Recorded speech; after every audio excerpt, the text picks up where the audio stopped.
Eh, con su, eh, con su permiso, muy buenas noches, estimados participantes que se encuentran conectados a través de la plataforma de Zoom y Facebook Live. Reciban un fuerte y caluroso abrazo cada uno de ustedes. Por parte del Instituto de Capacitación y Actualización Judiápolis y el Ilustre Colegio de Abogados de Ayacucho, les damos la cordial bienvenida, dando hoy inicio 18 de agosto del 2021, en la conferencia magistral en Derecho Penal, el delito de lavado de activos y modificatorias, a cargo de nuestro maestro, el doctor Fran Almanza Altamirano. El doctor, además, es docente de la Universidad San Martín de Porres y de la Academia de la Magistratura, autor de diferentes obras, teniendo la teoría del delito y técnica de litigación, y entre otras. Magíster en Ciencias Penales por la Universidad Mayor de San Marcos. Estimado maestro, le damos pase a su sesión de clases. Muchas gracias.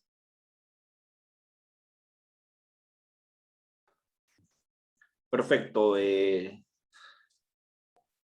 Bueno, agradeciendo la invitación nuevamente, Reader, pero precisando por enésima vez que no soy magíster de San Marcos, soy egresado de la maestría de San Marcos, soy magíster por la Universidad de Medellín, máster en España, pero no soy magíster de San Marcos. ¿Ya? Gracias.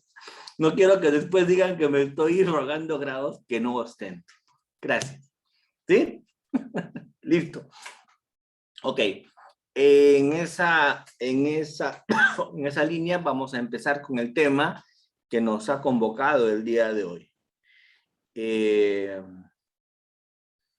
Me han pedido tocar uno de los temas más actuales y más polémicos, que es el tema del lavado de activos. Vamos a tratar de que en el tema del lavado de activos podamos hacer algún nivel de abstracción, algún nivel de precisiones. Vamos a complementar con algún material, con algunas diapositivas, para que tratemos de que esta sesión el día de hoy valga la pena.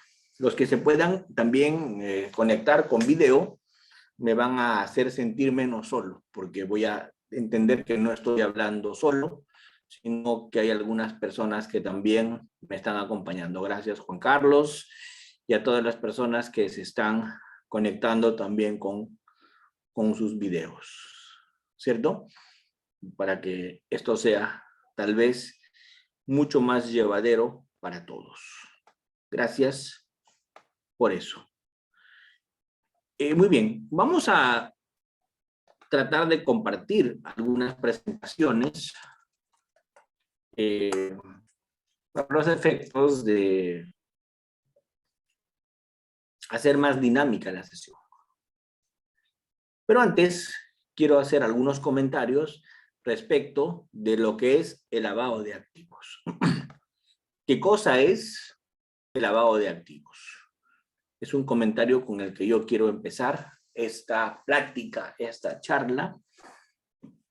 ¿Por qué existe el lavado de activos como delito? Sería la segunda pregunta que yo respondería. Y la tercera pregunta que respondería sería ¿cuál es el estado actual de la cosa en cuanto al lavado de activos se refiere? Y quiero empezar por la primera pregunta que tiene que ver con ¿qué es el lavado de activos o blanqueo de capitales, como también se le conoce? Cuando hablo de eso, ¿a qué me estoy refiriendo? ¿De acuerdo?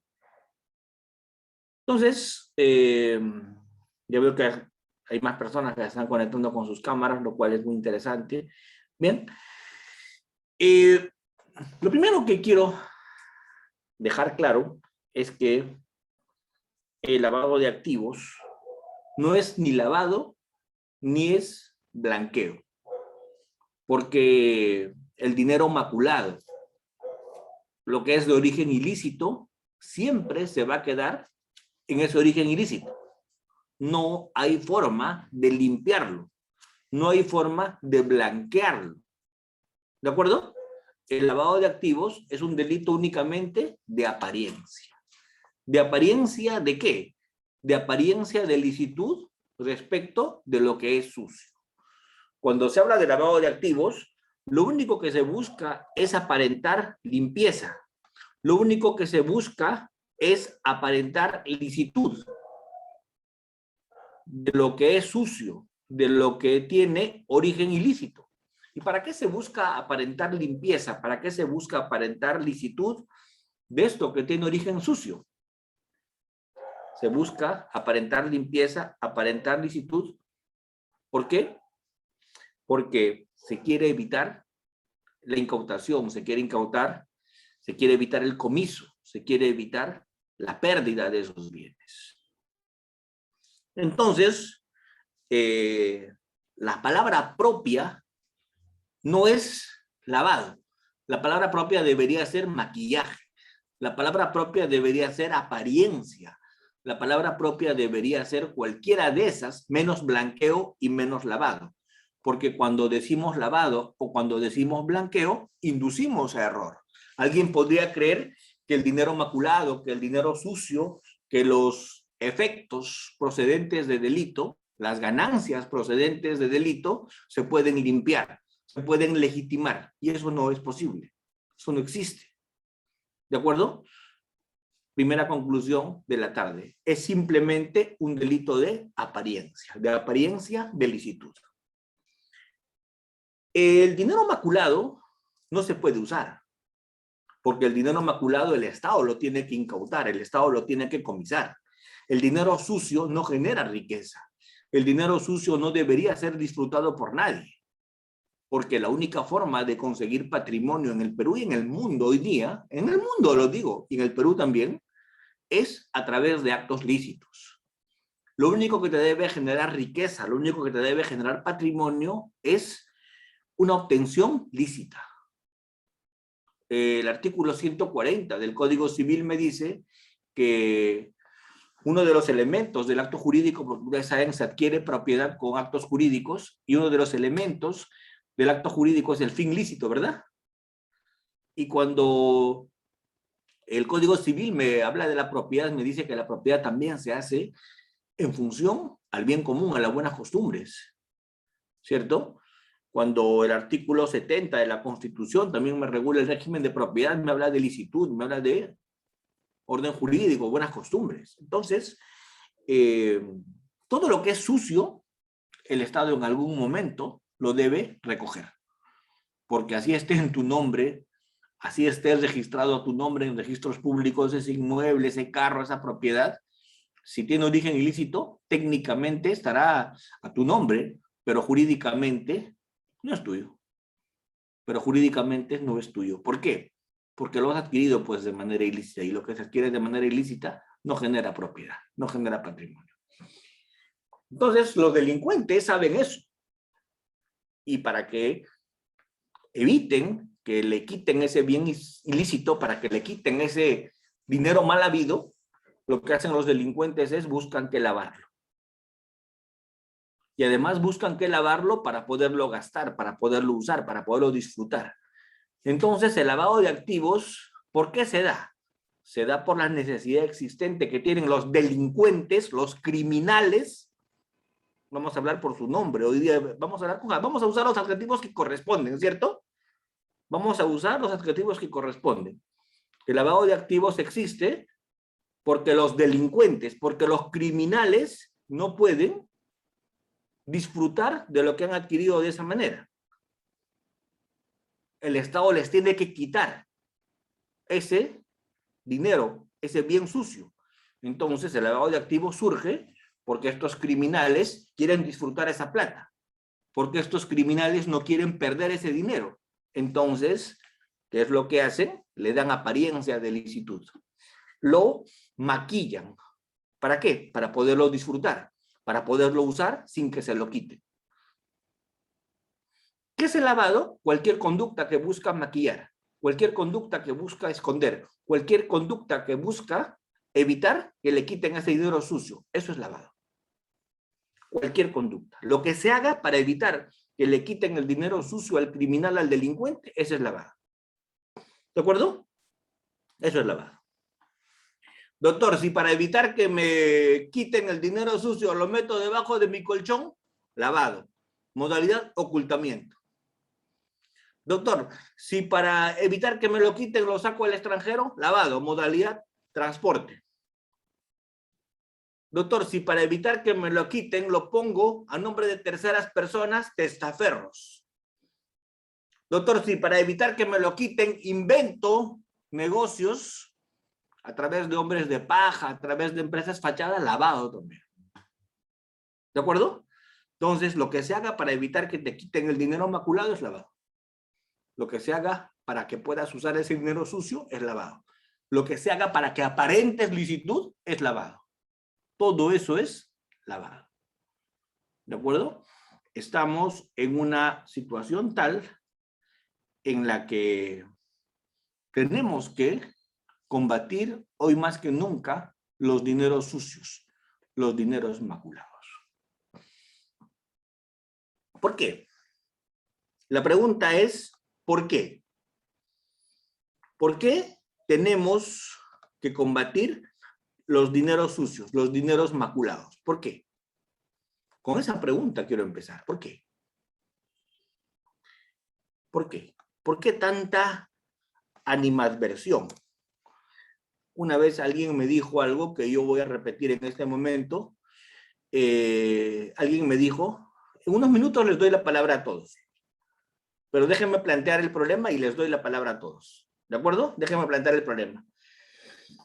En algún momento alguien me dijo, el lavado de activos es un delito de los envidiosos, es un delito de los fracasados, porque nosotros los triunfadores, él le llamaba triunfador a ser delincuente, él le llamaba triunfador a ser corrupto, él le llamaba triunfador a ser narcotraficante, él le llamaba... Mejor me callo, ¿cierto? Él decía, nosotros los triunfadores movemos la economía. Por lo tanto, ese delito de lavado de activos es un delito de los envidiosos. Y eso creo que hay que explicarlo, pues.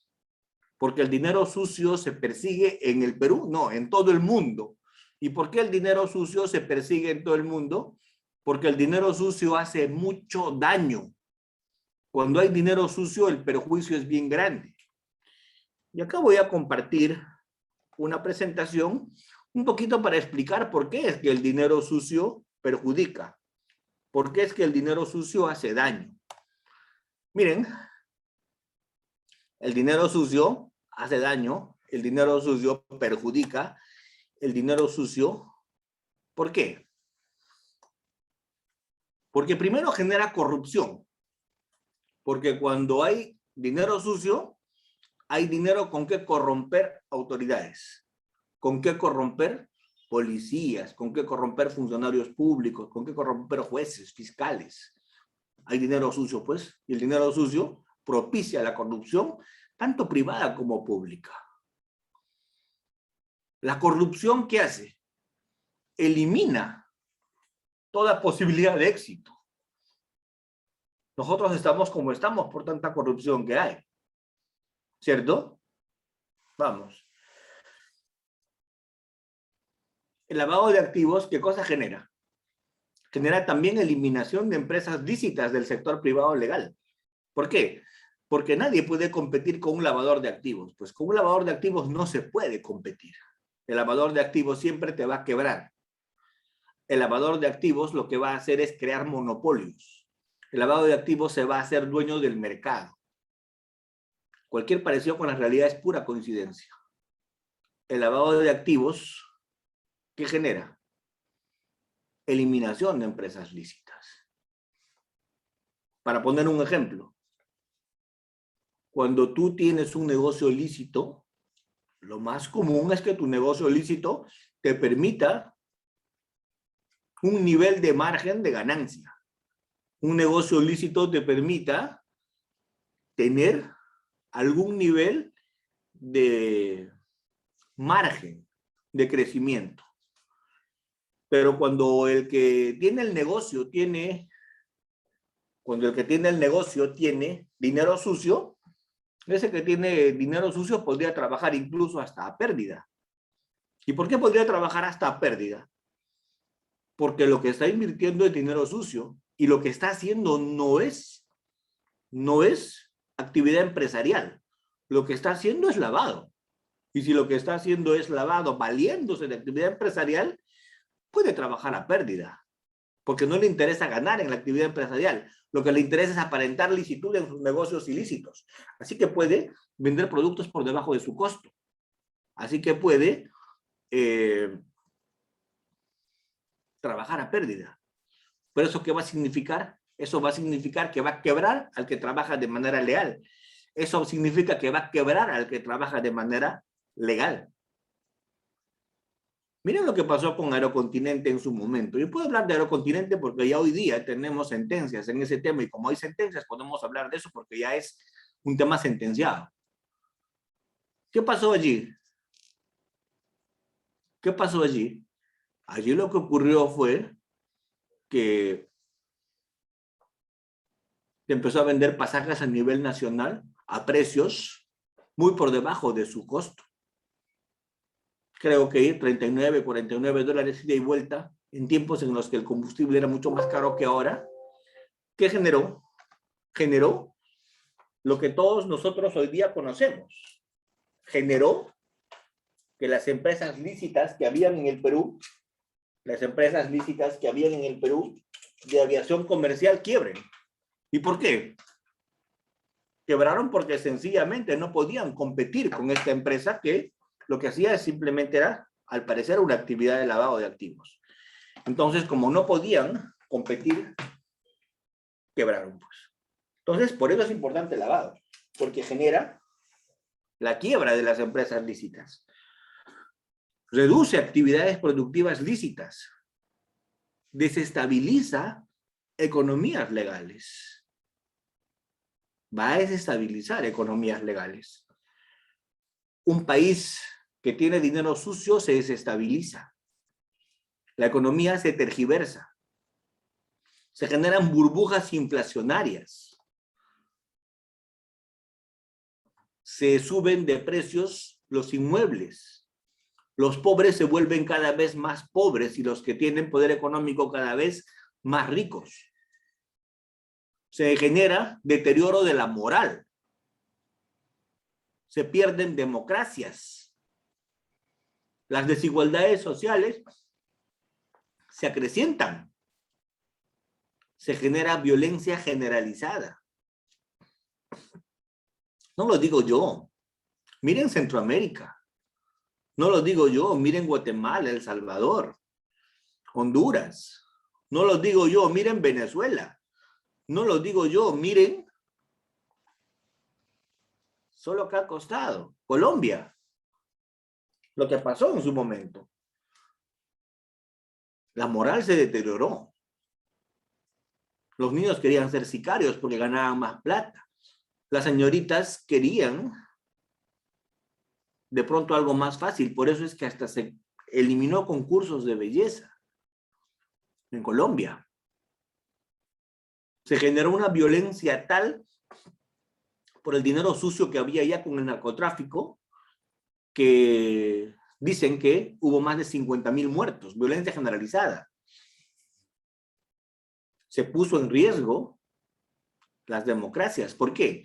Porque los narcotraficantes buscan tener poder político, luego tener poder económico para que nadie los pueda tumbar. Se generan burbujas inflacionarias, como les había venido comentando. Entonces, el dinero sucio afecta por donde lo veas. Desestabiliza. Por donde lo veas. Por estas razones es que el lavado de activos hoy día no solamente es una actividad, sino también es un delito. El lavado de activos como actividad ha existido siempre que ha habido dinero sucio, porque por esta lógica los delincuentes buscaban que dar apariencia a su dinero sucio para evitar que se lo quiten. Pero a partir del año 1988, cuando se reunieron en Austria, en Viena, más o menos más de 100 países representantes de las Naciones Unidas, se decidió crear el delito de lavado de activos. El lavado de activos se crea a partir de la Convención de Viena, Austria. Y precisamente pues se crea porque en ese tiempo se pensó que la amenaza más grave era el narcotráfico. La Convención de Viena, Austria, es una convención contra el delito de tráfico de drogas, estupefacientes y sustancias psicotrópicas de Viena, Austria. Y en esa convención de Viena, de Austria, se concluye en que había que el lavado de activos que existía como actividad, volverlo delito. Y a partir de Viena, Austria, el lavado de activos es delito. Los países miembros de las Naciones Unidas que estuvieron en esa convención se comprometieron a crear en sus legislaciones el delito de lavado de activos. Claro, inicialmente el lavado de activos solo se creó para temas de dinero proveniente del narcotráfico. Pero hoy día nos damos cuenta que eso no es lo más preocupante, ¿no? Parece que hoy día lo más preocupante no es el narcotráfico solamente, sino también la corrupción, el abuso del poder económico y cosas como esas, ¿no? Que es real, el verdadero crimen organizado que estamos viendo de un tiempo a esta parte, ¿verdad? Entonces, a partir de allí es que este dinero sucio, este dinero maculado, genera estas posiciones que tenemos que empezar a cuestionar. ¿Qué actividad genera dinero hoy día? Terrorismo, narcotráfico, contrabando, extorsión, corrupción, temas de violación de propiedad industrial, tráfico de trata, etc. Cantidad de delitos hoy día generan dinero sucios. Una frase de Mujica muy interesante, ¿no? Bien útil en estos tiempos, ¿no? La economía sucia, el narcotráfico, la estafa, el fraude y la corrupción, decía Pepe Mujica, son plagas cobijadas por un antivalor, ese que sostiene que somos más felices si nos enriquecemos, sea como sea. La idea es enriquecerse, pues. Y si te enriqueces, no importa cómo, serás más feliz. Ese antivalor, según Mujica, es el que ha estado manejando de un tiempo a esta parte el pensamiento de algunas personas. Muy bien. ¿Qué es el lavado de activos como una primera definición? El lavado de activos es un conjunto de procedimientos, es un conjunto de acciones, son operaciones que hace una persona, ¿para qué? Para dar apariencia de legalidad, para dar apariencia de licitud a todo el dinero maculado, a todo el dinero sucio que tiene. ¿De acuerdo? A todo el dinero sucio, a todo el dinero maculado que tiene. Por eso es que decíamos que el lavado no es sino apariencia. Apariencia de legalidad.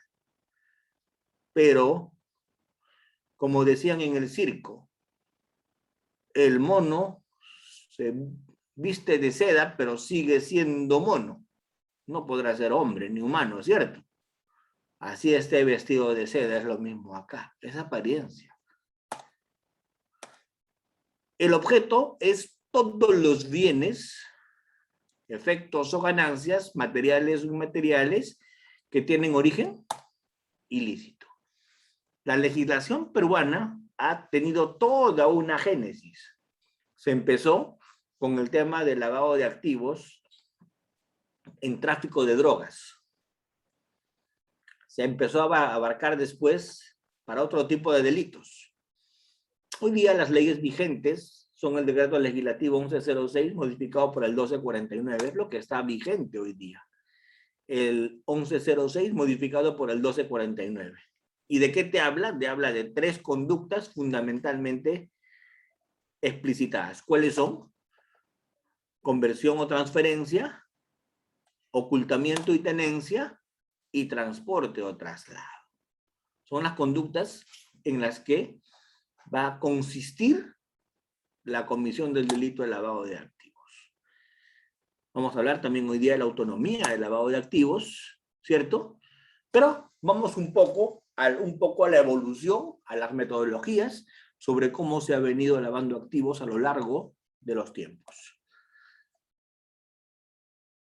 Una forma antigua de lavado ha sido siempre con bancos, con sistema financiero. La forma clásica de lavado, vamos a llamar así, ha sido donde se usa el sistema financiero. Esta conversión o transformación se hace utilizando el sistema financiero. Se usan bancos offshore, se trabajan con fiducias, se trabajan con productos financieros pero es un lavado que se hace siempre usando el sistema financiero. De acuerdo a cheques, cartas de crédito y todo lo demás. Lo que se busca es, y se ha hecho mucho esto, es inversiones inmobiliarias, ¿no? Ustedes habrán visto el boom de las construcciones, ¿no? Inversiones financieras, industria, ¿cierto? Capitalización. ¿Para qué? Para reinvertir.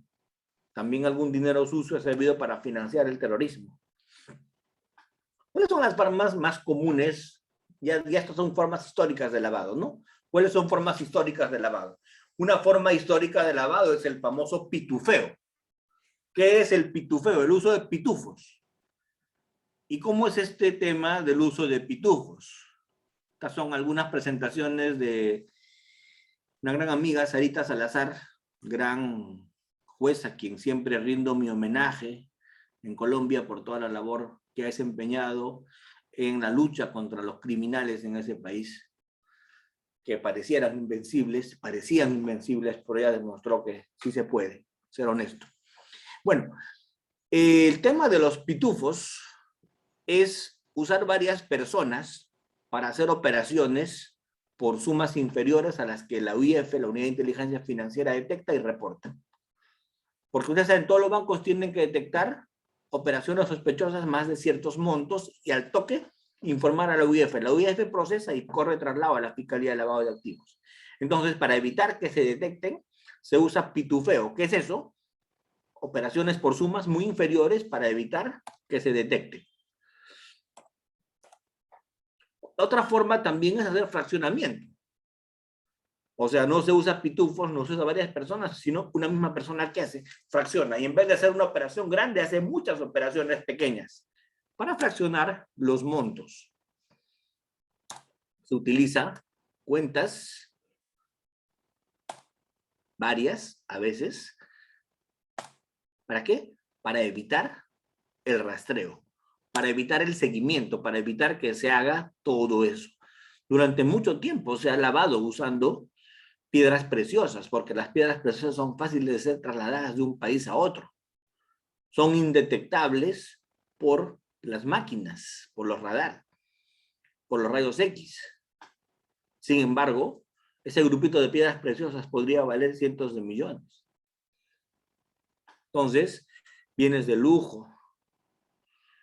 Recordarán ustedes los Rodríguez Orejuela, los Villegas allá en Colombia, tenían mucho de afinidad por las boticas, por las farmacias, ¿cierto? Y tenemos una de ellas, el tema de la droguería, la rebaja, ¿no? ¿Cierto? Tenemos entonces eso como un fenómeno que yo quiero trabajar. Luego vamos a mirar el tema de conductas específicas de lavado en la legislación. En este momento yo quiero cumplir mi palabra y darles la palabra a todo aquel que me la pida para que dé su opinión, plantee su pregunta o emita algún concepto. Muy bien. El señor Juan Orlando, ¿lo escucho? Señor Paul Ruiz. Estimado doctor, muy buenas noches. Un gusto saludarlo. Lo propio, un gusto saludarlo también. Adelante, lo escuchamos. Doctor, quisiera que nos comente un poco acerca de la autonomía del delito de lavado de activos. ¿Cómo es que se debe tratar en la actualidad el tema de la autonomía? ¿Se requieren de elementos, proposiciones fácticas? ¿Qué es lo que se requiere acreditar hasta cierta etapa? ¿Es un elemento normativo? ¿Cuál es la trascendencia? Muchas gracias, doctor. Claro que sí. Vamos a trabajar ese tema con algún nivel de profundidad, sin duda alguna que lo vamos a hacer. ¿Por qué? Porque vamos a trabajar este tema con algún nivel de profundidad porque es así que no se preocupen que vamos a trabajar ese tema de todas maneras. A ver, y lo voy a explicar a continuación. ¿Qué quiere decir que el delito de lavado de activos es un delito autónomo? ¿Qué significa que el lavado de activos es un delito autónomo? ¿Qué significa? significa lo que la ley dice, que para su investigación, para su procesamiento, para su sanción, no se necesita que el delito que generó ese dinero sucio haya sido condenado, haya sido siquiera procesado y siquiera descubierto, porque el lavado de activos no exige como requisito la condena del delito fuente o del delito previo, o del delito generador, como le llaman algunos, del delito del cual se generó el dinero maculado. ¿Por qué? Porque el delito de lavado de activos es un delito autónomo. Así fue creado. Así fue creado en las Naciones Unidas. Lo que se quiso hacer en el Perú, Seguro. A ver si podemos moderar los micrófonos, por favor, para pensar en los demás que están escuchando, ¿sí? Muy bien. Lo que se quiso hacer en el Perú es un contrasentido.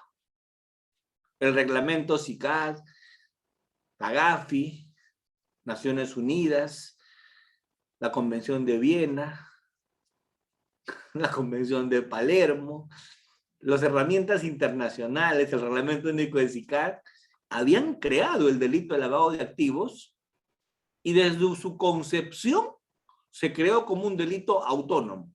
¿Qué quiere decir eso? Que se puede condenar por lavado de activos sin necesidad de que el delito que generó el dinero sucio haya sido también condenado.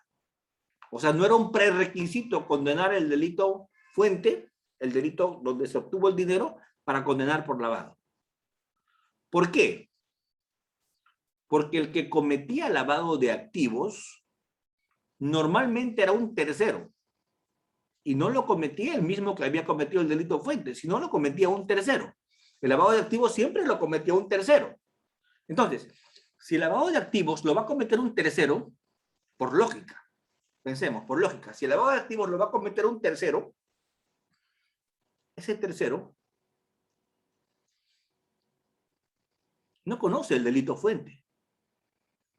El que va a cometer el lavado de activos, lo único que conoce es que le están pidiendo hacer ciertos actos. Y por la naturaleza de los actos que le están pidiendo hacer, él sospecha, se representa, dolo eventual. ¿Qué se representa? Que esos dineros nada santos deben ser. ¿De acuerdo? ¿Qué se representa? Su origen ilícito. Con lo cual, puede cometer lavado de activos a alguien que desconoce la existencia siquiera del delito fuente. Entonces, ¿por qué comete lavado de activos? Porque él pudo prever que se trataba de dinero ilícito. Pudo prever que se trataba de dinero sucio. Basta eso. No un delito fuente. No es posible exigir que se pruebe el delito fuente. ¿Por qué? Porque pareciera que alguien en el Perú tuvo la idea de que un lavador de activos profesional le interesa saber cómo viene el dinero sucio. Y les voy a poner el siguiente ejemplo. Esos delincuentes que se dedican al lavado de activos, esos criminales que se hacen pasar por estudios jurídicos, contables, ¿cierto? Estudios corporativos, esos que son realmente los lavadores de activos, ¿qué hacen? Crean empresas, crean negocios, trabajan con bitcoins, ¿cierto? Trabajan con monedas virtuales, criptomonedas, saben todo ese tipo de situaciones. Entonces, ¿qué hacen? Te están esperando que vengas con tu dinero sucio. Tú llegas con tus millones sucios y ellos te dicen, no te preocupes, hermano, estás en las mejores manos. Nosotros vamos a colocar esto, vamos a intercalar, vamos a hacer operaciones bien complejas que tú vas a ver y luego va a regresar, entre comillas, lícito a tus manos. Bien maquilladito. Ya, doctor, gracias. Mira, le voy a contar, yo me dedico. No, hermano, tu basura no quiero enterarme. No me cuentes qué haces. Si eres narco, si eres tratante, si eres corrupto, si eres político, no me interesa, hermano. ¿Cierto? No me interesa. Es más, no me cuentes. Eso sí, de todo lo que yo lave, me merezco mi 30%, que es la tarifa que más o menos cobran, ¿cierto? Entonces yo pregunto, ese lavador de activos, ese que comete el lavado de activos, ¿conoce el delito fuente? Pregunto, ¿conoce el delito fuente? No, no lo conoce y ni le interesa conocer, pero igual comete lavado de activos. Igual comete lavado de activos. No le interesa conocer, pero igual comete lavado de activos. Sobre este tema de la autonomía que me preguntan, hubo un penoso episodio en el Perú. Se emitió una sentencia, la sentencia 92 del 2017. Yo recuerdo mucho esa sentencia, ¿no? Yo recuerdo mucho esa sentencia porque yo en ese tiempo me encontraba trabajando como fiscal superior de lavado de activos. Entonces salió una sentencia, la 92 del 2017, que era con ocasión de un club arequipeño, el Mariano Melgar, por un tema, seguramente que no tenía mayor gravedad, un tema tributario. Entonces, en ese caso concreto, llegó a la Suprema, ¿y qué dijo la Suprema? Dijo que el delito de lavado de activos era un delito en el que había que probar el delito fuente. Y no solamente probar, sino describirlo circunstanciadamente. ¿Qué, cómo, dónde, a qué hora, a quién, en qué circunstancias se cometió el delito fuente? Y además, había que probar la ruta. O sea, cómo es que se cometió ese delito fuente y cómo es que el dinero maculado salió de allí y llegó hasta el acto de lavado. Obviamente, cuando eso se dio, el suscrito tenía que protestar. El suscrito tenía que enfrentar eso. El suscrito en ese tiempo se desempeñaba como fiscal de lavado. Entonces tenía que salir a dar mi punto de vista. Así que salí, pues, a dar mi punto de vista, así como lo estoy haciendo hoy día. Pero claro, en ese tiempo el señor César Nostroza Pariachi, autor de esa ejecutoria suprema, salió a decir que yo era un terrorista. Pues eso nos dicen siempre cuando opinamos así, ¿no? Salió a decir eso es terrorismo, están generando zozobra en la población. Sí, o sea, lo que yo dije fue que iba a ser imposible probar algún caso de lavado, porque no es fácil demostrar el delito fuente y vincularlo con el acto de lavado y hacer toda una ruta de lo que ha conseguido el, ¿no? Entonces tuvimos enfrentamientos varios, discutimos, salí en medios y todo eso. Hasta que el fiscal de la Nación me dijo, hay que pedir, conversamos con el fiscal de la Nación y pedimos que la Corte Suprema en pleno se pronuncie. Porque no era posible que el señor Nostroza y solamente su sala penal den una vinculante sobre el lavado de activos y digan pues que el delito fuente es un elemento constitutivo del tipo, un elemento normativo imprescindible. Y no era posible que eso lo hagan vinculante en una sola sala. Lo que nosotros en la Fiscalía pedimos a la Suprema es que los 15 Supremos por lo menos se reúnan y nos digan algo coherente. ¿Cierto? Porque no era posible que me hagan una vinculante con una sola sala. Entonces, el jefe me dijo que esa parte procesal yo vaya y la explique el día que la Suprema se reúna en el Pleno. Entonces me tocó ir al Pleno. En ese tiempo yo como fiscal superior de lavado de activos a explicar a los señores 15 Supremos en el Pleno, cuando se reunieron en el Pleno de lavado de activos, ¿cuál era la diferencia pues entre delito fuente y origen ilícito? Entonces no es fácil, créanme, a los 15 señores, entre comillas, más sabios del Perú en materia penal, explicarles esto, ¿cierto?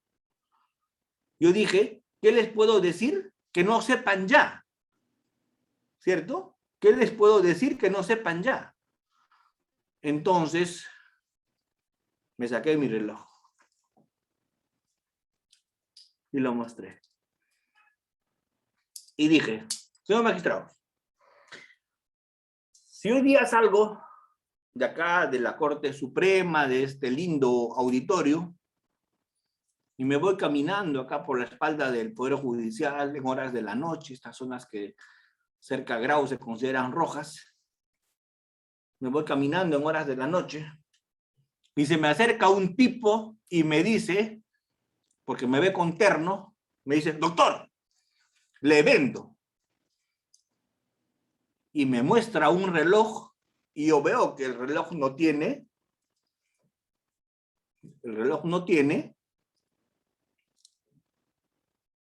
caja, no tiene factura. Es más, lo veo y es un reloj bañado en oro, es un reloj, es más, es un Rolex, que vale muchísimo dinero. Y le digo, oye, ¿y esto? Y me dice, ya acá en el oscurito, pásate 100 luquitas. Yo pregunto, el Rolex vale pues 15,000 arriba. Y me quiere vender a 100 luquitas. Y encima el tipo no tiene pinta de usar ese tipo de relojes. Y está todo nervioso mirando a todos los costados. Pregunto, señores supremos, con todo respeto. Pregunto, con todo respeto. En ese momento, ¿yo qué debo pensar del reloj?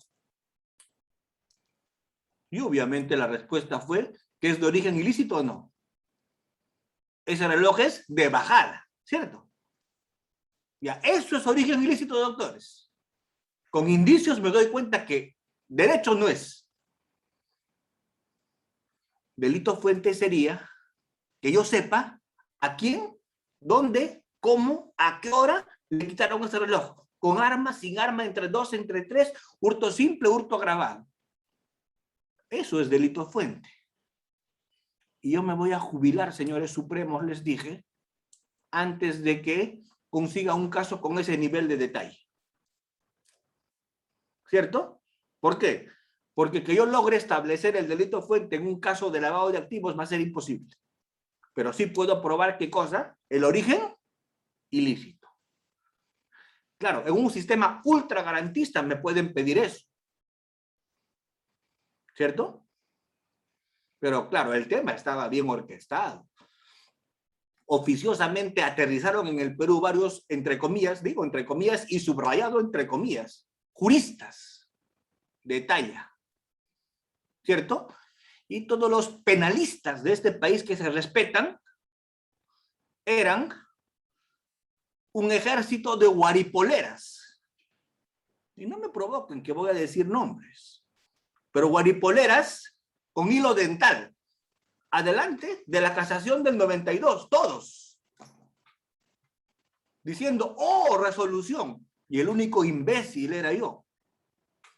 ¿Quién es Almanza? ¿Qué nivel tiene ese tipo? ¿Cierto? ¿A quién le ha ganado? ¿Cierto? ¿A quién le he ganado? Me voy a exponer al pleno este tema, pues. ¿A quién le he ganado? En el pleno lo expuse. Y en el pleno lo dije. ¿Cierto? Y expliqué el reglamento SICAT, el origen del lavado, cómo es que se volvió delito en Naciones Unidas. ¿Qué se dijo cuando se creó el delito? Que era autónomo.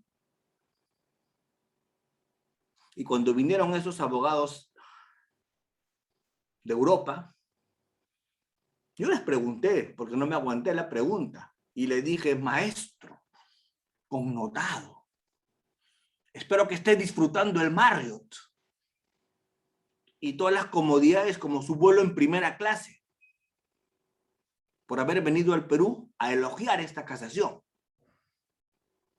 Maestro, ¿qué opina de la sentencia? Oh, es una pieza de garantía muy encomiable y que por aquí pone un estándar que ya quisiéramos. Maestro, ¿y del país donde usted viene, ese nivel de garantías tienen? No, usted está en un nivel superior. O sea, yo que estoy siendo volteado por la criminalidad, soy más garantista que países del primer mundo. Increíble, ¿no? Increíble. Entonces, ahí fue que... ¿Cuántos fuimos los que hablamos en contra de esta casación plenaria que decía que el delito fuente es el elemento normativo del tipo en el lavado de activos y además circunstanciado? Y además con todo y ruta determinada. ¿Cuántos fuimos los que nos opusimos? ¿3? ¿Y de qué fuimos catalogados? ¿Cuál fue el ejército de guaripoleras, repito, que salió? Artículos, cursos, conferencias. Pero claro, la Corte Suprema tenía que pronunciarse. Tenía que pronunciarse y se pronunció. Y la Corte Suprema emitió la sentencia plenaria casatoria 1 del 2017. ¿Y qué dijo la sentencia plenaria casatoria 1 del 2017? Que el delito fuente no es un elemento normativo del tipo. Que el delito fuente no tiene que ser probado circunstanciadamente. Que el delito fuente no tiene que estar condenado. ¿Cierto? Por lo tanto, que el lavado de activos era un delito autónomo. Y que había que hacer alguna mención al delito fuente, pero no circunstanciada, no probada. ¿Un triunfo de la Fiscalía? No. No fue un triunfo de la Fiscalía. ¿Qué cosa fue? Fue simplemente poner al Perú en sintonía con todo el mundo, con las legislaciones que derivan de la Convención de Viena, donde se crea el lavado de activos, del reglamento SICAD y todo lo que tenía que hacerse. Doctor, ¿por qué cree que César Inostroza hizo eso? Exceso de garantismo, quiero creer. Exceso de garantismo, quiero creer.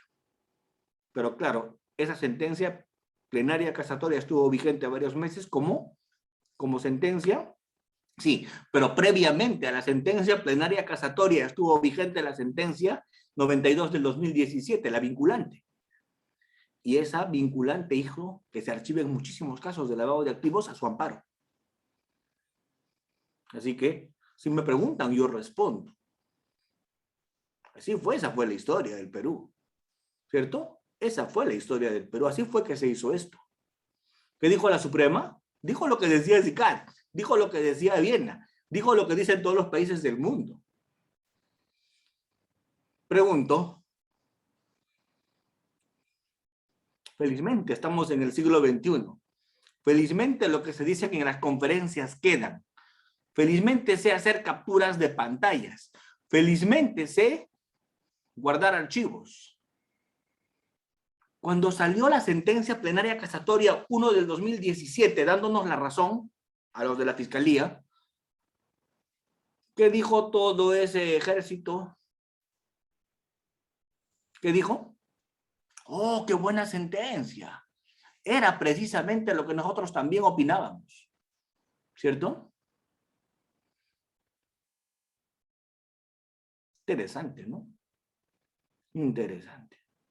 Es lo que hay. La caída está dura, es lo que hay. Es lo que hay. ¿Por qué no nos hacemos responsables de lo que hacemos? Bueno, en fin. Entonces, ese tema es un tema muy sensible. El lavado de activos para mí es un tema harto sensible. Y por eso es que cuando yo hablo del delito de lavado de activos, lamentablemente, yo lo que tengo es que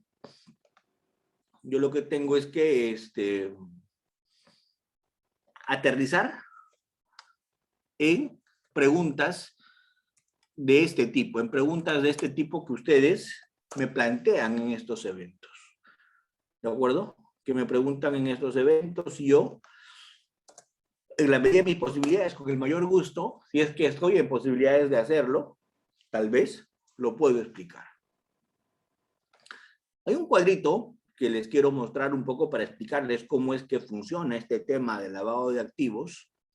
Hay un cuadrito que les quiero poner, porque hoy día he prometido que va a ser un diálogo, que va a ser un intercambio, prometido hoy día que va a ser eso, ¿cierto?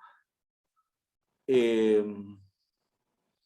un poco voy a tratar de cumplir mi palabra. Yo explico 10 o 15 minutos más este tema del cuadrito y el otro cuadro que tengo que plantearles, y a partir de allí quiero más bien quedarme con ustedes en una suerte de coloquio de todo este tipo de asuntos que sí me va a interesar mucho debatir o discutir el día de hoy. Perdónenme por haberme extendido un poco en este tema de la autonomía, el delito de lavado de activos, pero creo que valía la pena. Les recomiendo leer la sentencia plenaria casatoria 1 del 2017. Esta sentencia plenaria casatoria 1 del 2017 tiene el gran mérito de explicar este tema con mucho nivel de detalle. El ponente en esta sentencia fue un juez supremo bastante lúcido en estos temas. Creo que conoce bastante bien la legislación sobre el particular y conoce más todavía el origen del lavado de activos en el mundo. Entonces, con algún nivel de solvencia, pudo sustentar esta sentencia plenaria casatoria. Me estoy refiriendo al profesor Parao Saldarriaga. No sé si ustedes en este momento pueden ver mis diapositivas. ¿Se puede ver? No, ¿verdad? Creo que no. A ver, no sé qué está pasando. Yo, como siempre, estoy peleado con la tecnología. A ver, esperemos que sí.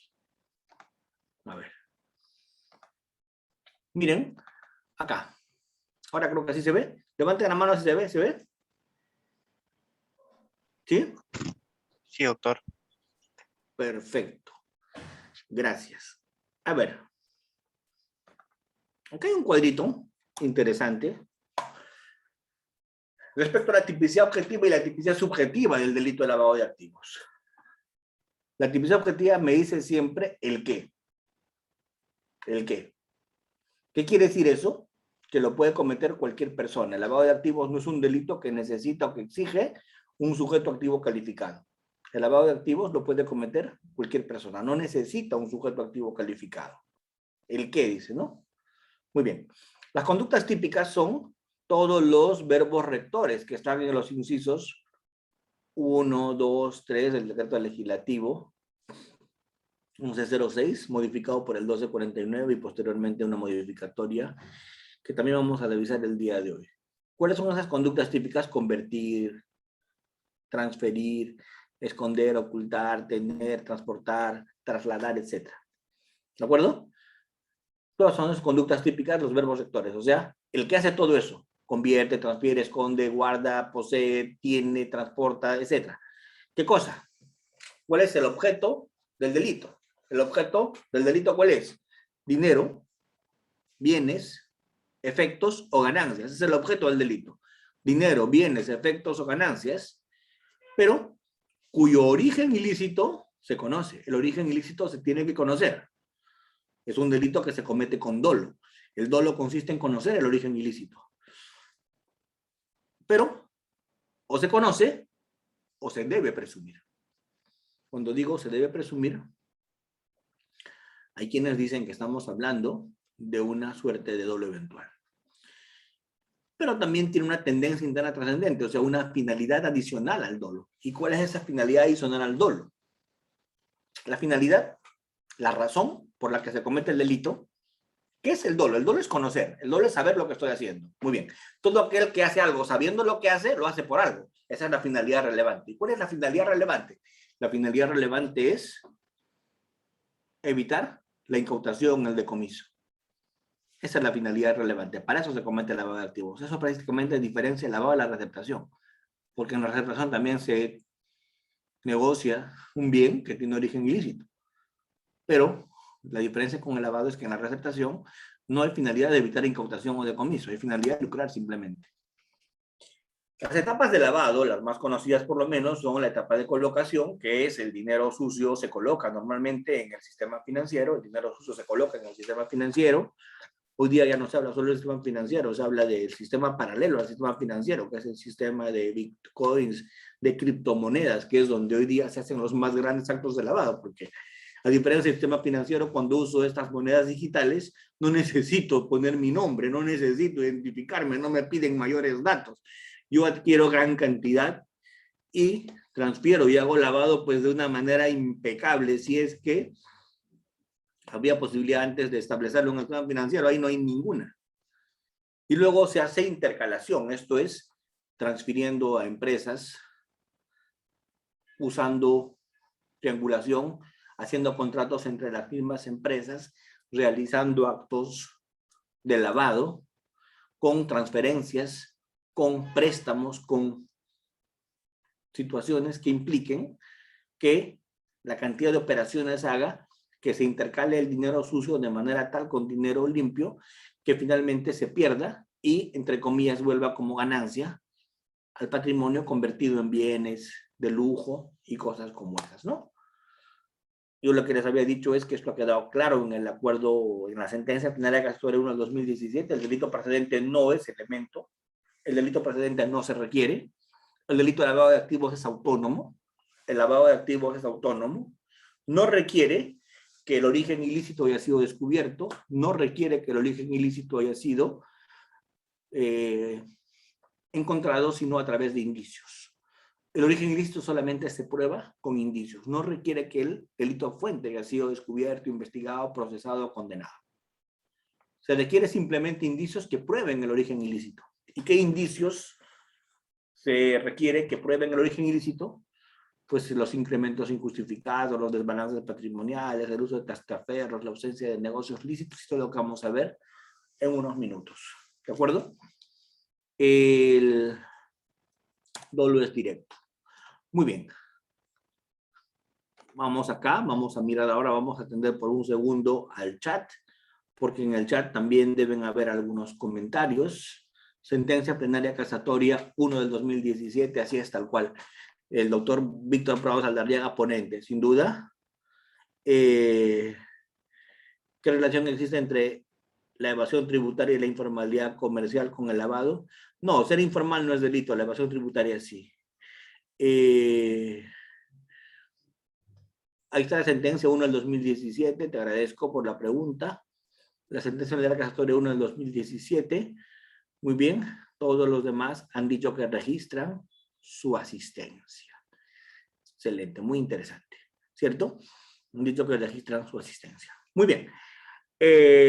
Doctor Luis Yucra, adelante, usted ha levantado la mano.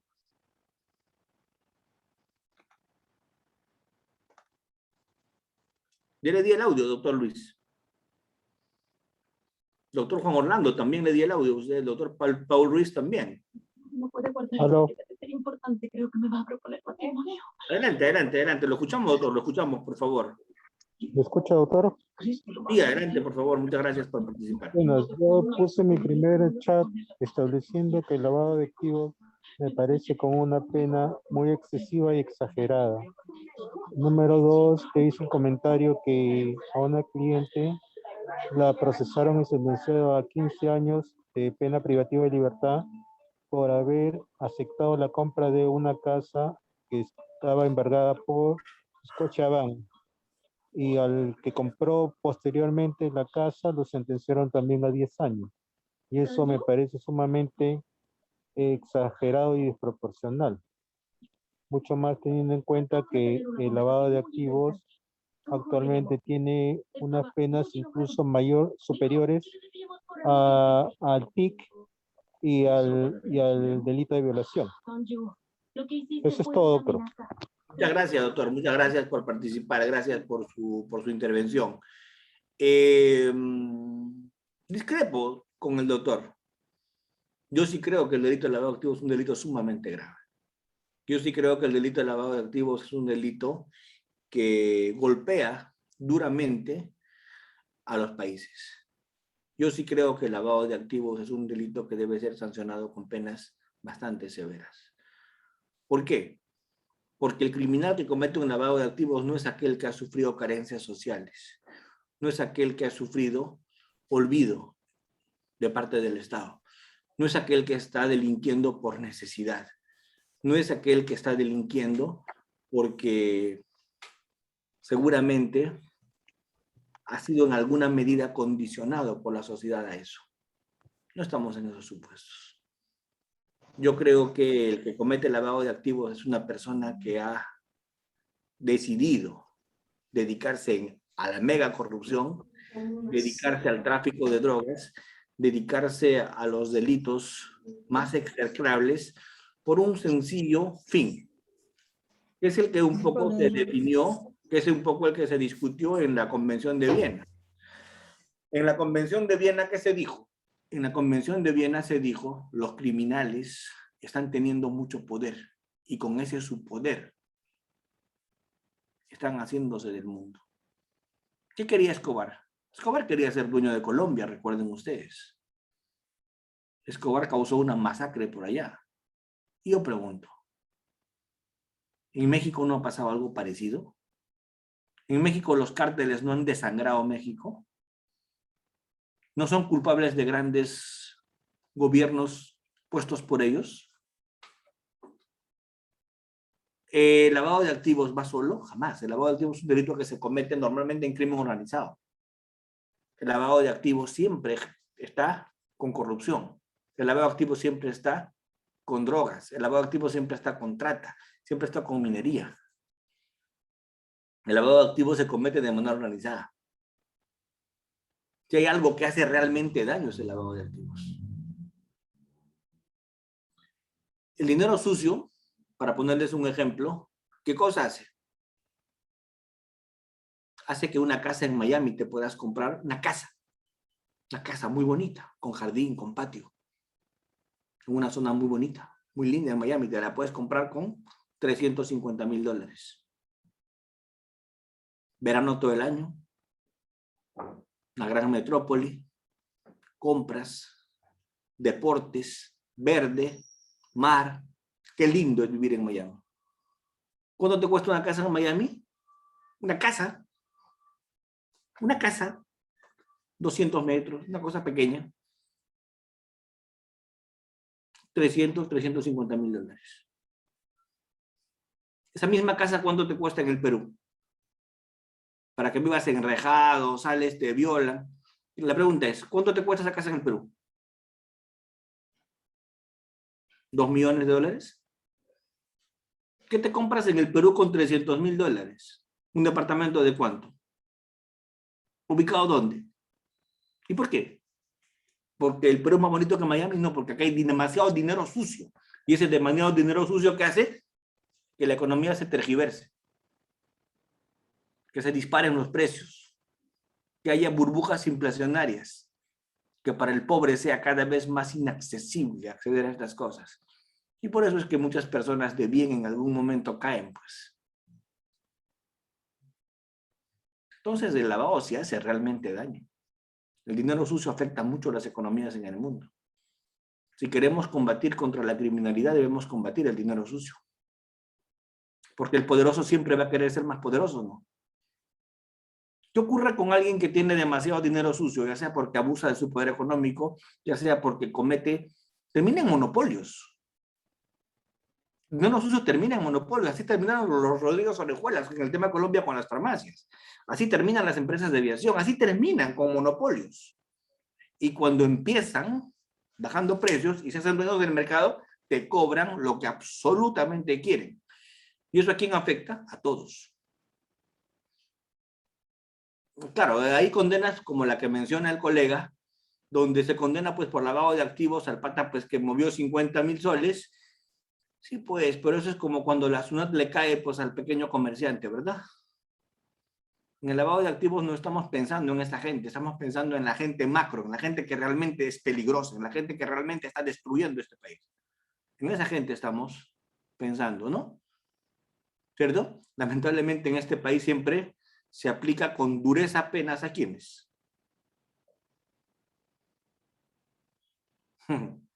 Años que vengo diciendo que los penales son una moledora de carne de pobre, ¿no? ¿Cierto? Y el sistema es absolutamente duro con esa gente únicamente. Por eso es que el ejemplo del doctor no me llama la atención. Si hay sentencias por lavados durísimas, es en esos casos. ¿Algún día veremos condenas en casos que realmente valgan la pena? Esperemos, ¿no? Esperemos. Como diría ese filósofo chinchano, el negro mama, ¿recuerdan? Algún día. Algún día. Algún día. Muy bien, doctores.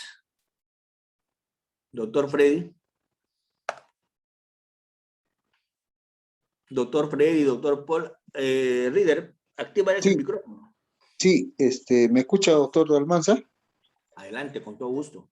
Doctor Almanza, muy buenas noches. Felicitarlo por la brillante exposición que está realizando usted.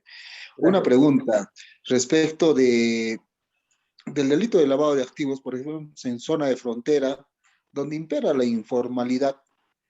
La policía en flagrancia delictiva, más que todo se ve la intervención en transporte o traslado de dinero en efectivo, o transporte transnacional de dinero en efectivo. Y en ese aspecto, si bien es cierto, en dinero transnacional existe un mínimo que la UIF ha establecido que es $10,000 o su equivalente en moneda nacional, pero en transporte dentro del territorio nacional no existe un mínimo, un monto mínimo. Entonces, en ese entender, señor doctor, ¿cómo podemos nosotros, hablando desde un punto de vista de la Fiscalía, archivar por mínima lesividad al bien jurídico protegido en este tipo de delitos? A ver, hay una cosita acá que vamos a analizar. Yo pregunto, ¿mínima lesividad?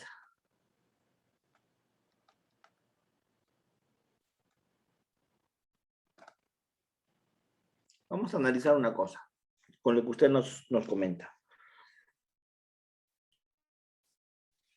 Basta con trasladar dinero fuera del país o dentro del país, no es que se ha cometido lavado de activos. Yo puedo estar trasladando el dinero fuera del país, pero porque no quiero pagar impuestos, con lo cual no es lavado. Para cometer lavado tengo que hacer otro tipo de conductas además de esa, ¿cierto? Entonces yo le tengo que vincular con un origen ilícito, tengo que vincularle con todos los indicios que ha establecido la Suprema que apuntan al origen ilícito. Pero con solamente trasladar dinero sin haberlo declarado no he cometido ningún delito.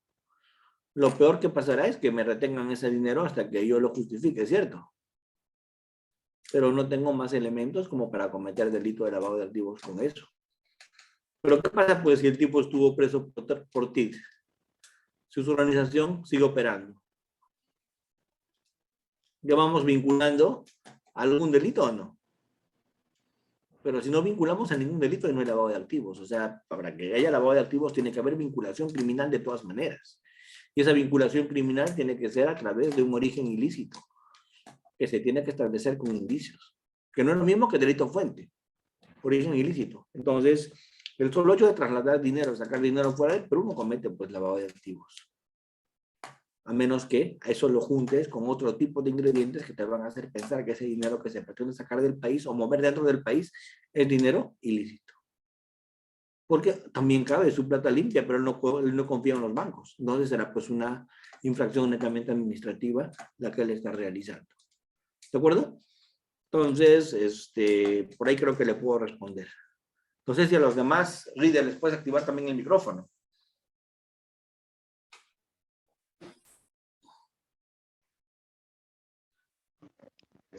Estimado doctor, una Sí, vez más, adelante.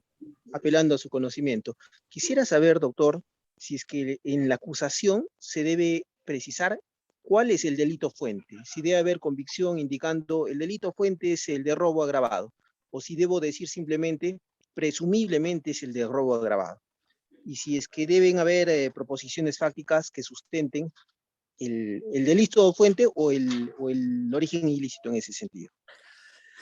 Depende. Si yo voy a vincular en la forma agravada del delito de lavado de activos, porque usted sabe que el delito de lavado de activos se agrava cuando los dineros provienen de ciertos delitos, ¿verdad? Y si yo lo que voy a hacer es imputar la forma agravada, ahí sí va a tocar llevar algún nivel de indicios de ese delito. ¿Por qué? Porque estoy imputando forma agravada, ¿verdad? Pero cuando estoy imputando tipo base, basta hacer una mención a un ilícito con algo tan simple como, por ejemplo, que está vinculado a personas que operan en ese tipo de delitos. ¿Se entiende? Eso bastaría en un delito básico. Pero en un delito agravado, con agravante, TIT, tengo que llevar ya un nivel mayor de indicios que lo vinculen con el TIT. Por ponerle un ejemplo para que lo entienda de esa manera. Gracias, doctor, por su pregunta. Doctor Percy.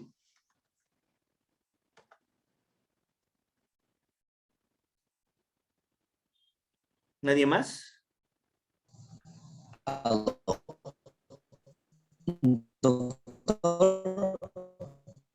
Hola. Doctor, de que como un... ¿No le escuchó? ¿Qué me dice? Doctor, ¿me escuchan? Sí, claro, ahora sí. Doctor, la pregunta va en el sentido de que cómo un ciudadano de a pie puede denunciar por ejemplo, un gobernador regional o un alcalde debido a que actualmente estos personajes son los que más están cometiendo esos actos de mega corrupción en las regiones, sobre todo. No, la denuncia es muy simple. Cualquier ciudadano puede hacer eso. O sea, es un funcionario público. O sea, es un tema de acción popular. Cualquier persona lo puede realizar. No hay ninguna exigencia. Espero que algún día salga el tema de los alertadores y se aplique en el Perú. El tema de los alertadores que se utiliza en Europa es un tema tan bonito como que yo digo lo siguiente. Pueblo, ¿quiere ganarse una plata? Sí, señor, quiero ganarme una plata. Perfecto. Si te quieres ganar una plata, mira a tu alrededor.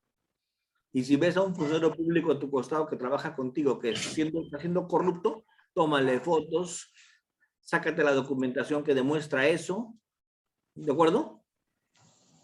Y denúnciamelo documentadamente. Si me lo denuncias documentadamente, primero que te voy a exonerar por todo lo que te ha sustraído la documentación. Te voy a exonerar porque te voy a poner una causa de justificación. Y segundo, vas a pasar por caja y vas a cobrar una recompensa por lo que estás haciendo. En Europa lo están haciendo y le llaman alertadores, porque es la única forma de enfrentar la corrupción. Claro, acá cuando se discutió de eso, empezaron a decir, no, los chivatos, que no sé qué y no sé cuánto, ¿cierto? Pero yo pregunto, ¿hace falta que se incentive eso en la población o no? Porque ya es hora de que el crimen pague, ¿o no les parece? Doctor, pero acá encontramos un caso muy complicado, ¿no? Es que cuando vas a denunciar, por ejemplo, te encuentras con una policía comprada, una fiscalía comprada ya por la corrupción y esos casos no proceden, Sí, pero inclusive yo no sería con tan amenazas de pesimista. muerte todavía. Yo no sería tan pesimista. Yo creo que en este país hay corrupción que nos ha invadido sin duda. Yo creo que en este país hay corrupción en todos lados, pero no es bueno generalizar. Yo creo que en todas las instituciones todavía hay gente rescatable, todavía hay gente que se puede comprar el pleito y hacer que esto cambie, ¿no? Si yo creyera que todo está perdido, ya no estaría en el país. ¿De acuerdo? O sea, no seamos tan pesimistas, no seamos tan fatalistas. Yo no creo que la situación esté como usted lo pinta. No creo. Yo creo que está complicada, sí, pero no al extremo tal de que hay que apagar la luz y hay que irnos a nuestra casa. Creo que todavía mucho podemos hacer. Doctor Santiago, adelante, por favor. No le escuchamos, no le escuchamos. Su audio hay un problema.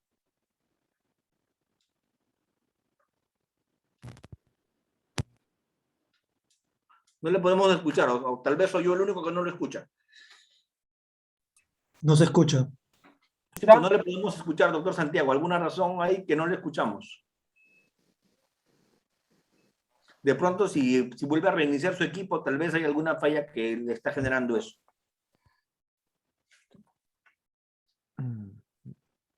¿Me escucha, doctor? Adelante, por favor. Muchas gracias por participar. Adelante. No. Antes que nada, agradecerle, doctor, por su excelente participación, ¿no?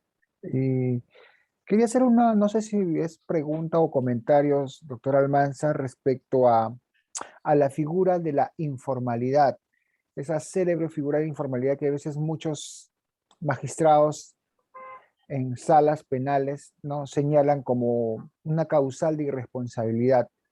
El que habla trabaja en una procuraduría, ¿no? Y en más de una oportunidad, pues, una de las causales de eximir de responsabilidad para unos acusados era en el sentido de que al ser comerciantes de X rubro agrícola y siendo informales, pues, y existiendo en el Perú un gran porcentaje de informalidad, no se aprobaba el delito de lavado de activos. ¿Qué opinión le merece ese tipo de argumentos, entre comillas, por parte de magistrado, señor doctor Almanza? Y gracias por su respuesta. No, qué ocurrencia. Sabido es, conocido es que el Perú es un país informal. Tiene mucho de informalidad. Eso es claro. Por eso es que cuando se hace extinción de dominio, cuando se hace lavado de activos, no basta demostrarse que eres informal para condenarte por lavado de activos. Porque que seas informal podría justificar un desbalance patrimonial, ¿cierto? Que lo que declaras no se condice con lo que realmente tienes. Ya, eso es un indicio, sí, de que puede haber lavado de activos. Sí, es un indicio. Pero una golondrina no hace el verano. Tengo que juntarte todos los demás indicios que establece, por ejemplo, la sentencia plenaria 1 del 2017. Esta sentencia plenaria 1 del 2017 te junta todo un abanico de indicios, ¿cierto? Para los efectos de establecer. Es más, si me permiten, puedo tomar unas diapositivas que no son mías. Siempre que hago eso menciono a Sarita, menciono a donde la tomo, porque creo que es lo que corresponde. Y con ese respeto le respondo con estas presentaciones que en este momento puedo ubicar. A ver, deme un segundo nada más. A ver.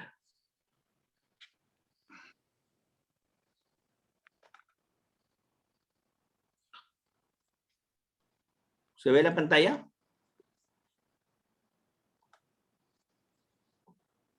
No hay nada todavía.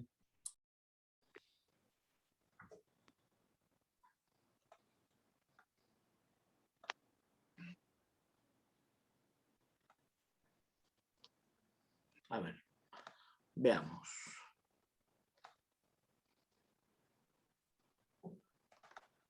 ¿Lo ven? ¿Ahora sí ven? ¿Se ve? Sí, ahora sí. Sí, Ahora doctor. sí se visualiza, doctor. Sí, doctor.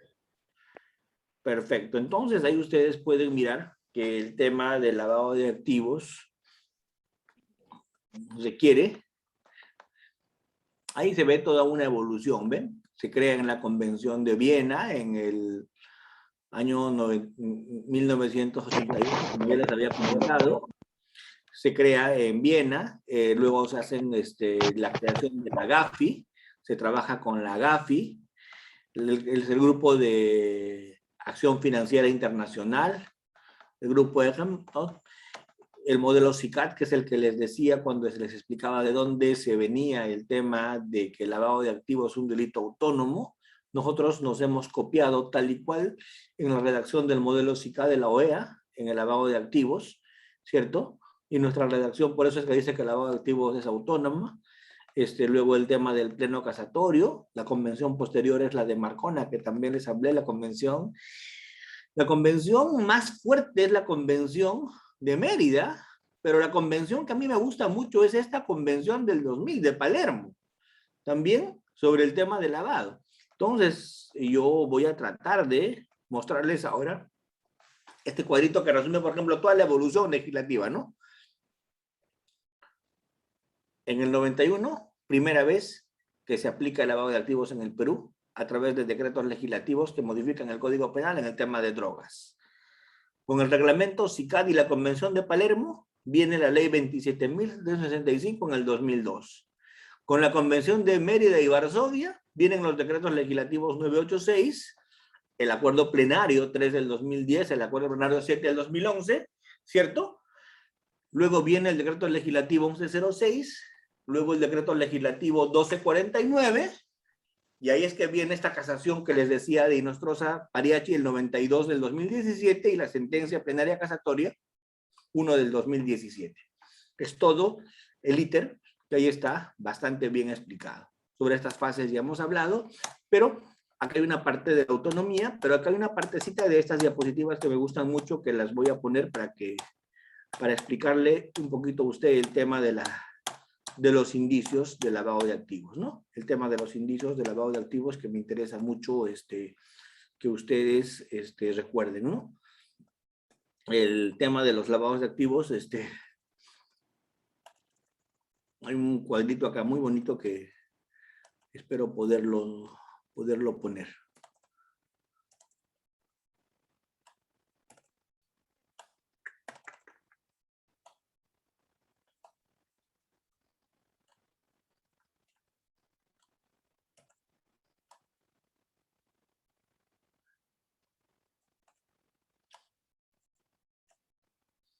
Yo les puedo dejar diapositivas incluso que no son mías, pero siempre es uno la condición. No se les ocurra cambiarle de nombre, pues sí ponerle el de ustedes, ¿no?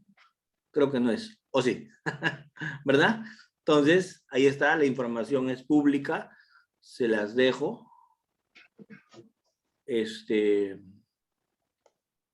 Todo este íter creo que sí les puede ser útil por el nivel de esquematización que contiene. Pero vamos, esto es lo que un poco les quería comentar yo. Esto es lo que les quería comentar yo. ¿Lo pueden verificar? ¿Ahí se ve? ¿Se ve? Sí, doctor. Se visualiza. Excelente. Miren, este es el tema que les decía. ¿Cómo es que hoy día está el estado de la cosa en el delito de lavado de activos? Esto es el tema que les quería comentar.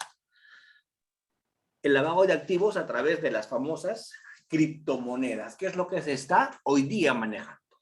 Esto. ¿Por qué? Porque esto es lo actual, esto es lo de este año, esto es lo que se está usando hoy. ¿Qué es el lavado de activos a través de las famosas criptomonedas? ¿Y cómo es que funciona esto? Este tema de las criptomonedas van a ser un medio de cambio bien diferente al de los bancos, bien diferente al del sistema financiero. Estas criptomonedas, según la definición del BID, del Banco Interamericano de Desarrollo, se dice que tienen 3 elementos. Primero, un protocolo. 2, un registro contable. Y 3, una red inmensa de participantes que hablan de acuerdo con sus protocolos, se mueven de acuerdo con sus protocolos y lo más importante, no tiene límites geográficos y se extiende esto en el ciberespacio. La GAFI, les había dicho, es el Grupo de Acción Financiera Internacional, que dice que es una forma de pago que hoy día se está usando para medicamentos en mercados negros, para venta de drogas y pago de drogas. Se está usando para lavar activos. ¿De acuerdo? ¿Por qué? Porque estas famosas criptomonedas o monedas digitales, ¿qué cosa permiten? Permiten hacer transacciones sin límite. 2, transferencias sin intermediarios bancos, sin control, solo el mercado. ¿De acuerdo? ¿Qué más? Estas monedas son al portador. Quien obtiene la criptomoneda es anónimo, ¿cierto? Simplemente va a tener un administrador que va a hacer que circule.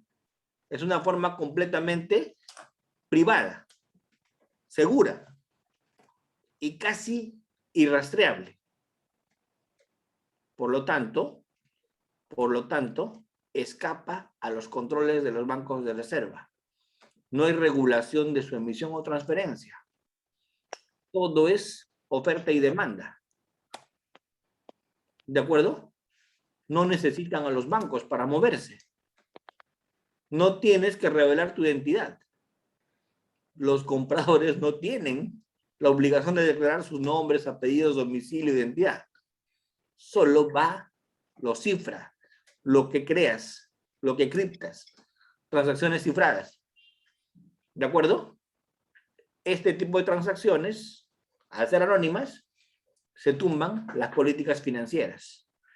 Se tumban todas las políticas de control y rastreo. Y encima, operan con total libertad transfronteriza entre todo lado del mundo. Una sola transacción puede vincular a varias jurisdicciones y se presta para lo que implica los tiempos actuales del fraude y del lavado de activos. Es increíble cómo el proceso de lavado hoy día se da con estas criptomonedas, ¿no? Colocas en billeteras electrónicas, compras las monedas virtuales con actividades ilícitas, dinero que sacas de allí, estratificas, haces una cantidad innumerable de transacciones, vas borrando la pista de origen así, y luego integras como medio de pago en distintos establecimientos que aceptan para las nuevas transacciones. Entonces, ¿qué les quiero decir hoy día? Que lo que se trabaja es prueba por indicios. No hay otra forma sino la prueba por indicios, que yo les decía que se tiene que dar en los lavados de activos, solamente la prueba por indicios. La Convención de Viena dice, solo se prueba lavado de activos con prueba por indicios. ¿Por qué? Porque prueba directa no hay. Y más aún con la actual tecnología y tecnificación con que se está haciendo estas cosas. ¿Cierto? Siempre se tiene que trabajar con indicios. Eso lo dice desde la Convención de Viena del 88. Desde la Convención de Viena, Estrasburgo y todas las que siguen. La Convención de Nueva York, lo que dice el Tribunal Europeo. Siempre tienes que trabajar con prueba indiciaria.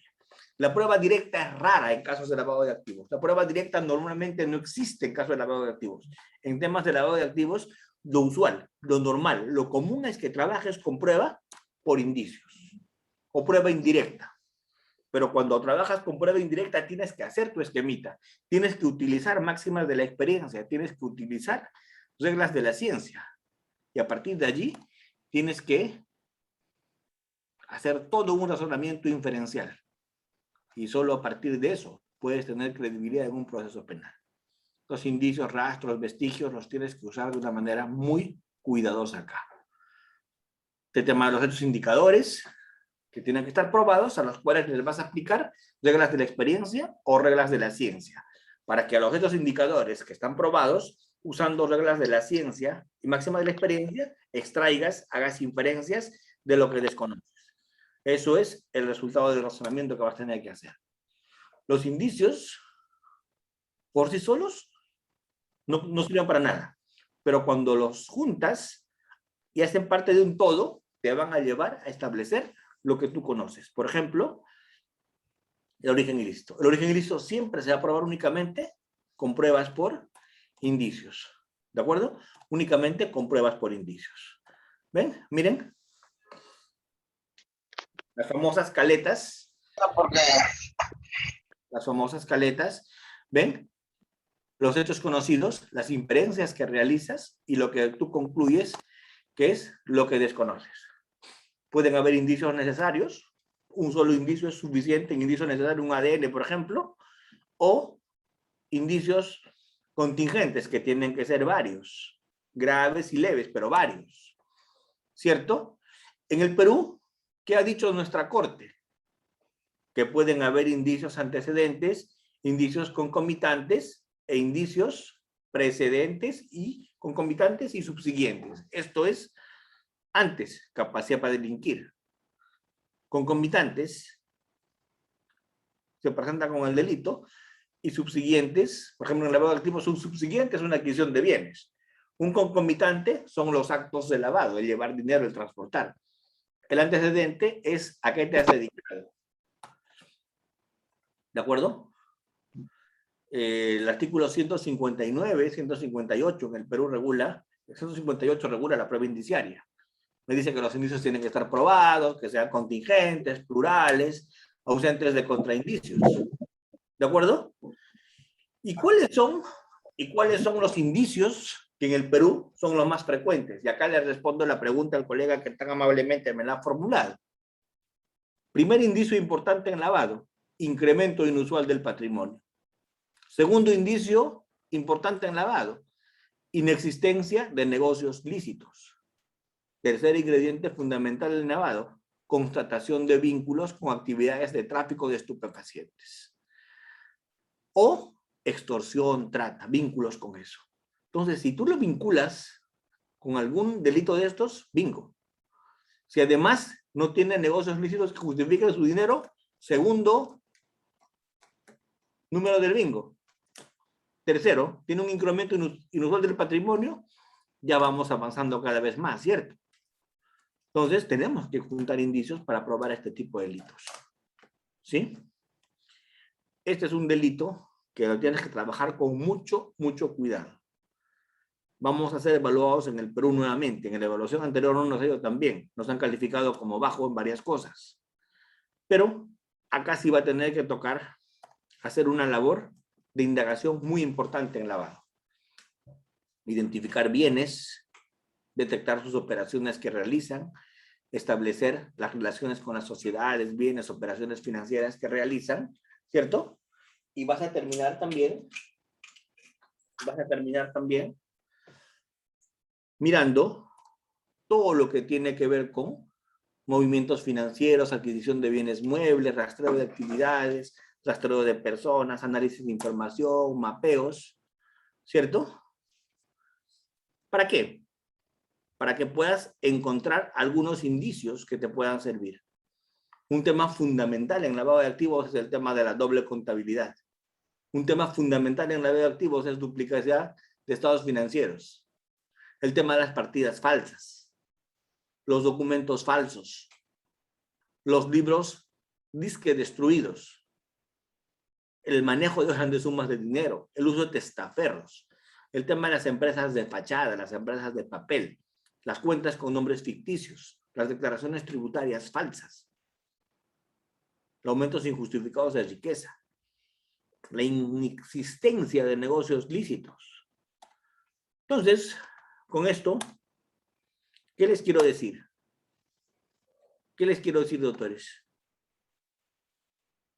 A ver, ya para ir cerrando porque no quiero cansarlos más. Ya para ir cerrando porque no les quiero cansar más. ¿El lavado de activos es un delito fácil? No. Yo debo decirles que de todos los delitos que en mi vida me ha tocado investigar, el delito más difícil de investigar debe ser el lavado de activos. ¿Por qué? Porque no te enfrentas a una criminalidad sencilla. Te enfrentas a una criminalidad que día a día se tecnifica cada vez más. Que su gran poder económico hace que los mejores especialistas estén trabajando de ese lado. ¿Cierto? Con la mejor tecnología. Basta ver todos los abogados que se pusieron a su disposición cuando se requirió defender sus intereses. ¿De acuerdo? Entonces ahí te vas dando cuenta qué es lo que enfrentas. Altamente técnico. Conocimiento del sistema financiero. Conocimiento de sistemas de bitcoins, de criptomonedas. Conocimientos de comercio internacional. Conocimientos de contabilidad, de economía, de registral, de derecho civil, de derecho corporativo. Lo lamentable de esto, doctores, y acá sí les quiero decir que esto no lo hago por decepcionarlos, ni mucho menos, pero el lavado de activos es un delito que si se quiere perseguir en serio, se tiene que tener los elementos indispensables para esto. ¿De acuerdo? Eso explica que en el Perú pues hemos la cola, así es. Lo digo, y lo digo sin pena. De toda Latinoamérica, el Perú es el país que está. Yo pensé que en las eliminatorias nos estaba yendo peor, pero acá nos está yendo peor. Somos el país al que le ha ido peor en resultados, en el lavado de activos. No tenemos resultados. Tenemos demasiado ruido y no tenemos nueces. Entonces, ese es un problema que se tiene que remontar. Doctor Manuel, con todo gusto, por favor. Doctor, qué gusto verlo. Igualmente. Le hago una pregunta. Adelante. Usted sabe, ¿no? Que yo defiendo temas penales siempre. He defendido temas de lavado y defiendo también temas de narcotráfico. Entonces, normalmente, cuando... Pero eso no tiene nada de malo, doctor. Claro, Eso debería ser algo lo haga sentirse orgulloso, porque ¿qué pasaría si todos fuéramos fiscales? Qué miedo, ¿verdad? Claro. No. Tiene que haber un contrapeso. Claro, ¿a qué iba mi pregunta? No, yo estoy orgulloso de lo que hago, claro, no hay problema. El tema es, ¿qué pasa cuando nosotros los abogados recibimos las carpetas fiscales que vienen una tonelada y que cuando el cliente está detenido en la IRINCRI, 15 días por quito, por lavado, etcétera, el día siguiente es el primer control del juez, y el requerimiento del fiscal ya está por venir, te contratan, cobras $50,000 por el caso, $100,000 de repente, 30,000, y simplemente no declaras para no pagar el impuesto, el 10% como abogado que uno tiene que pagar, ya te estás metiendo en el mundo de tu cliente, o en el mundo indirectamente estás siendo parte de esta organización criminal, digamos, o no estamos así actuando, o simplemente es un tema administrativo o moral o ético, digamos. Lo que pasa, doctor, es que las normas han cambiado. El decreto legislativo 1249 ha metido varias obligaciones a los abogados, y una de ellas es informar, porque son agentes obligados. El abogado ya no es alguien que hoy día se pueda amparar en su secreto profesional.